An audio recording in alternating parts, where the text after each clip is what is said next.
আমি যখন দূর থেকে খেয়াল করলাম যে উনি এখান থেকে কি বের করতেছে, সত্যিকার অর্থে এই ভিডিও দেখার পরে আপনারাও অবাক হবেন যে আসলে এই যে ব্যাগ থেকে উনি আসলে যেই জিনিসটা বের করতেছে আপনারাই দেখেন, যে আসলে আপনারা একটু দেখেন যে উনি কি বের করতেছে এবং কি খাচ্ছি আমরা।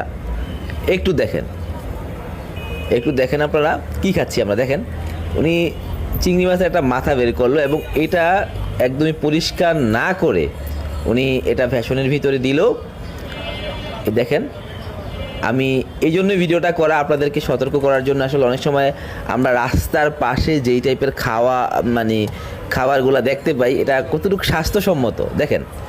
এবং ভিডিও শেষ পর্যন্ত দেখলে আপনারা এই চিংড়ির মাথার ভিতরে যে আসলে আপনারা দেখতে থাকেন, একদম শেষে দেখতে থাকেন, তারপরে আপনারা ডিসিশন নেবেন যে আসলে রাস্তার পাশে সবসময় সব খাবার খাওয়া ঠিক কি না।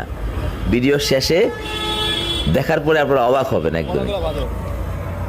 কতক্ষণ লাগবে মামা? হ্যাঁ,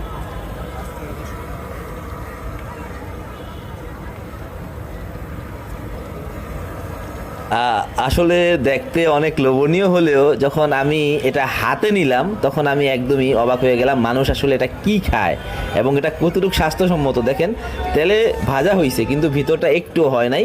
আসলে দেখার পরে আমারই আসলে খারাপ লাগতেছে। সবাইকে ধন্যবাদ।